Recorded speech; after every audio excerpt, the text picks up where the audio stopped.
હું તમને એક સરસ મજાના ખેડૂની વાત કરું, ઉદાર ખેડૂની, ગૌપ્રેમીની અને ગ્રામીણ જીવન જીવતા ખેડૂતની. અમારા મિત્ર છે શૈલેષભાઈ જાદવ, એની મકાઈ મેં રાખી હતી. તો મકાઈ અમે ભરવા આવ્યા ને તો મને કે પાર્થભાઈ તમારે ગાયો માટે લઈ જવી છે, એટલે 5 મણ મકાઈ તમને ફ્રીમાં આપવાની છે.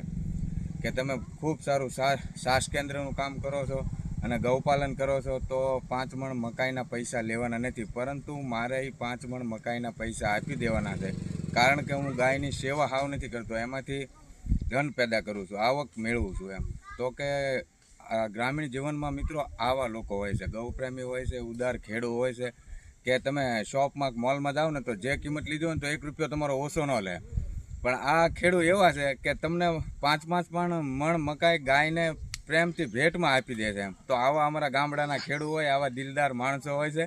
ક્યારેક તમે આવો અમારા ગામડામાં ફરો, ગ્રામીણ જીવન જુઓ, ગૌપાલન જુઓ, ખેતી જુઓ. અને શહેરમાં જન્મેલા, ફ્લેટમાં જન્મેલા બાળકોને ખબર જ નથી ખેતી શું છે, કે ગૌપાલન શું છે, ઘી, દૂધ, છાશ, માખણ કેમ બને છે, અનાજ કેમ પેદા થાય છે, કિસાનને કેટલી મહેનત પડતી હોય છે.